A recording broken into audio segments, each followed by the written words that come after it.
इस वीडियो में अपन chemistry in everyday life के ऊपर 25 प्रॉब्लम्स करेंगे जो तुम्हारे रिवीजन में काफी हेल्प करेगी और उससे तुम्हें नए कॉन्सेप्ट भी पता चलेंगे। फर्स्ट प्रॉब्लम लेते हैं यहाँ पर अपन। तो यहाँ पे बोल रखा है Parkinson disease is linked to the abnormalities in level of dopamines in the body. The structure of dopamine is. यहाँ पर इसका सी ऑप्शन करेक्ट है, तो ये चीज ध्यान रखना। डोपामीन का ये स्ट्रक्चर होता है। सेकेंड प्रॉब्लम है arsenic drugs are mainly used in the treatment of. तो यहाँ पर इसका सी ऑप्शन करेक्ट है। इसके ट्रीटमेंट में यहाँ पर आर्सेनिक ड्रग्स का यूज किया जाता है। तो थर्ड प्रॉब्लम है एंटीसेप्टिक क्लोरोजाइनिलोल। सो यहाँ पर मैंने उसकी स्ट्रक्चर बना दी है। ये यहाँ पे 4 क्लोरो 3 5 डाइमेथाइल फिनोल होता है एंटीसेप्टिक क्लोरोजाइनिलोल। तो इस चीज को ध्यान रख सकते हो। यहाँ पर the following compound is used as. तो ये जो कंपाउंड है वो तुम्हारा एसिटाइल सैलिसाइलिक एसिड है और इसको ही तुम यहाँ पर एस्पिरिन भी बोलते हो। और ये एनाल्गेसिक होता है और यहाँ पर एंटीपायरेटिक भी होता है। ये दो चीज इसके बारे में ध्यान रख सकते हो। तो इसमें बी ऑप्शन करेक्ट है। नेक्स्ट है यहाँ पे which of the following ceramics possess good strength translucency and very low porosity. यहाँ पर इसमें करेक्ट ऑप्शन यहाँ पर ए ऑप्शन है इन चारों में से। यहाँ पर ये जो व्हाइट वेयर है वो उसकी गुड स्ट्रेंथ भी होती है, ट्रांसलूसेंसी भी होती है और वेरी लो पोरोसिटी भी होती है। तो ये चीज ध्यान रख सकते हो। नेक्स्ट है which one of the following is employed as tranquilizer drug. इन चारों में से ट्रैंक्विलाइजर ड्रग यहाँ पर वैलियम है। इस चीज को ध्यान रख सकते हो। नेक्स्ट प्रॉब्लम अपने पास which of the following substance can not be used as fixative in perfumes. यहाँ पर जो सी ऑप्शन है ग्लाइसरिल डाइनाइट्रेट, इसका अपन यूज नहीं करते फिक्सेटिव इन परफ्यूम्स। तो ये चीज तुम ध्यान रख सकते हो। इसमें तुम बाकी चीजें देखते रहो, बाकी ऑप्शंस को भी इसमें चेक करते रहा करो। मैं तुम्हें सिर्फ जो करेक्ट ऑप्शन है वही बता रहा हूँ। नेक्स्ट प्रॉब्लम है अपने पास which of the following is not correctly matched. First है protein that are crucial to body's communication process, तो उसको रिसेप्टर बोलता है। ये सही है। फिर यहाँ पे drugs that mimic the natural messenger by switching on receptor, उसको एंटागोनिस्ट बोलते हैं। ये गलत है, उसको एगोनिस्ट बोलते हो। Drug that binds the receptor site and inhibits it's natural function, उसको एंटागोनिस्ट बोलते हैं। तो इन दोनों को यहाँ पे रॉन्ग मैच कर रखा है। तो इसमें अपना डी ऑप्शन हो जाएगा। नेक्स्ट प्रॉब्लम है commonly used antiseptic Dettol is a mixture of. तो यहाँ पे डी ऑप्शन देखोगे तो क्लोरोजाइनिनॉल एंड टर्पेनॉल का मिक्सचर होता है ये डिटॉल, जिसका अपन एंटीसेप्टिक के जैसे यूज करता है। तो ये चीज ध्यान रख सकते हो। तो नेक्स्ट प्रॉब्लम है which one of the following can possibly be used as analgesic without causing addiction and mood modification. यहाँ पर अगर तुम सी ऑप्शन को देखो एन एसाइल पैरा एमिनोफिनोल, और इसी को ही पैरासिटामोल भी बोलता है। ये एक एंटीपायरेटिक होता है, यानी जो फीवर को कम करने के काम आता है। लेकिन इसका यूज कर सकते हैं अपन एनाल्गेसिक के तौर पर भी, टू रिलीव पेन। पेन को जो कम करने के लिए इसका एनाल्गेसिक के तौर पर भी यूज कर सकते हैं without causing addiction and mood modification. इसमें सी ऑप्शन करेक्ट हो जाएगा।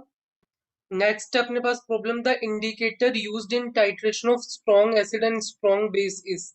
इसमें जो करेक्ट आंसर है इसका फेनोफ्थलीन है। तो यहाँ पर तुम चेक कर सकते हो, strong acid and strong base के केस में फेनोफ्थलीन का यूज है यहाँ पर। नेक्स्ट प्रॉब्लम है यहाँ पर बेंजलकोनियम क्लोराइड इज ए। यहाँ पे जो बेंजलकोनियम क्लोराइड होता है इसको अपन alkyl dimethyl benzyl ammonium chloride भी बोलता है। इसकी जो स्ट्रक्चर होती है कुछ इस तरीके से होती है।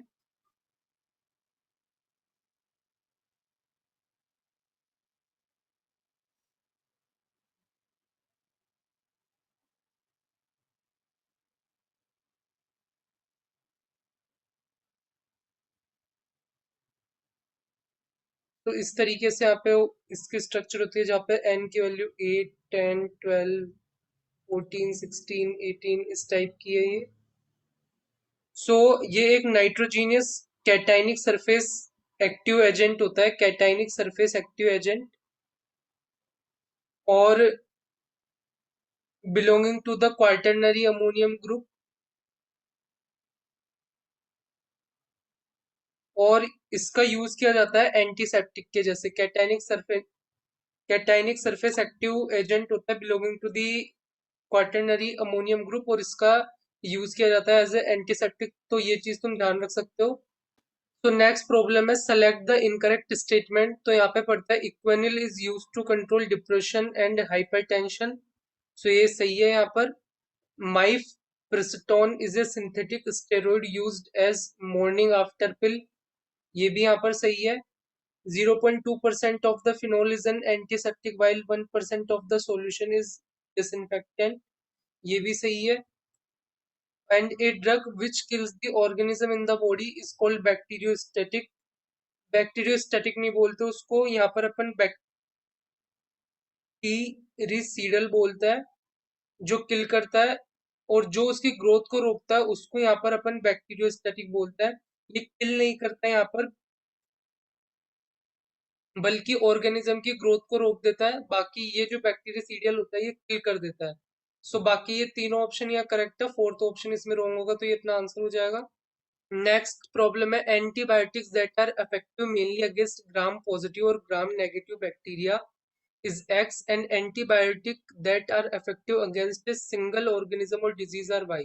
So यहाँ पर जो ग्राम पॉजिटिव और ग्राम नेगेटिव के अगेंस्ट यहाँ पर इफेक्टिव होती है उसको अपन नैरो स्पेक्ट्रम एंटीबायोटिक्स बोलते हैं, और antibiotic that are effective against a single organism और डिजीज उसको अपन लिमिटेड स्पेक्ट्रम एंटीबायोटिक बोलते हैं। तो सी ऑप्शन करेक्ट हो जाएगा। तो नेक्स्ट प्रॉब्लम अपने पास structurally biodegradable detergent should contain. So यहाँ पर अगर तुम लीनियर एल्काइल बेंजीन सल्फोनेट्स को देखोगे, जिसको शॉर्ट में LAB अपन बोल सकते हैं, ये फिनाइल चैन कंटेन करता है, फिनाइल चैन कैरी करता है eight secondary position.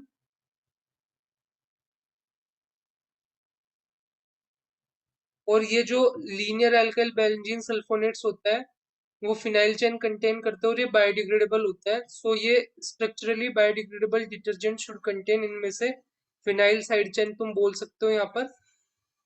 Next problem अपने पास H1 receptor antagonist is a term associated with. So जो टर्म यहाँ पर अगर अपन एंटी हिस्टामिन की बात करें, the term antihistamine refers only to H1 antagonist. तो ये जो एंटीहिस्टामिन होती है ये रिफर करता है H1 एंटागोनिस्ट को, और उसको अपन H1 रिसेप्टर एंटागोनिस्ट के नाम से भी जानते हैं और H1 एंटी हिस्टामिन के भी नाम से जानते हैं। तो ये जो टर्म है एसोसिएटेड है एंटी हिस्टामिन से।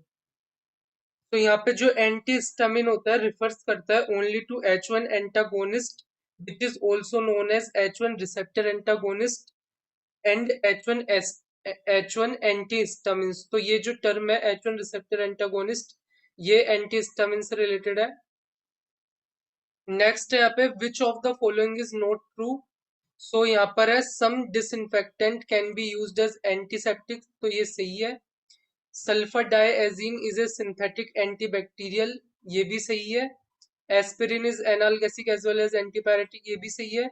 पॉलीस्टेरिन is use to make non stick cookware. ये यहाँ पर गलत है।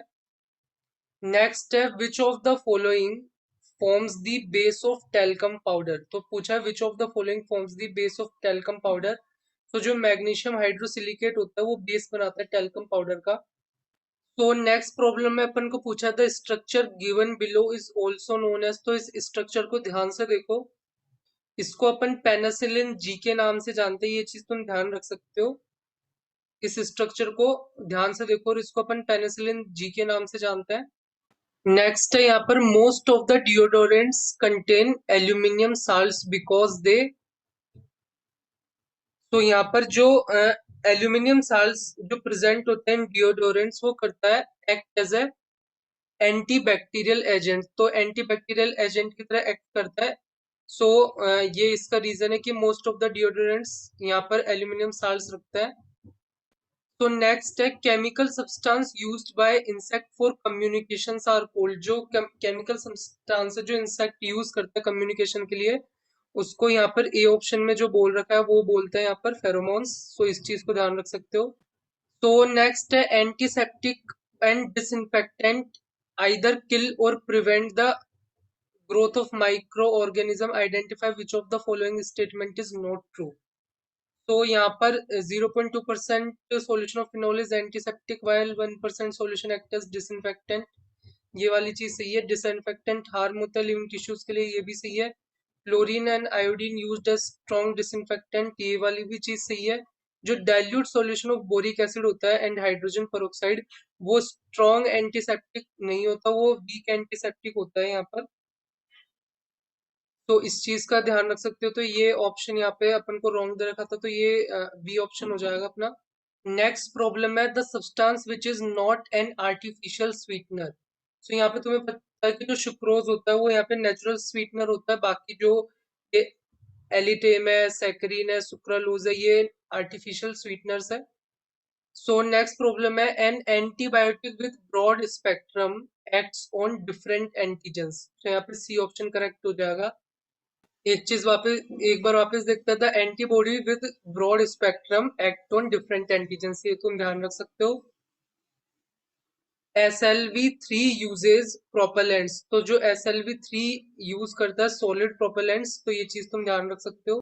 सो होप तुम्हें सेशन अच्छा लगा होगा, अच्छा लगा तो लाइक करो, सब्सक्राइब करो, इन्हीं चीजों को तुम डेप्थ में भी पढ़ सकते हो। तो फिर मिलता है बाद में।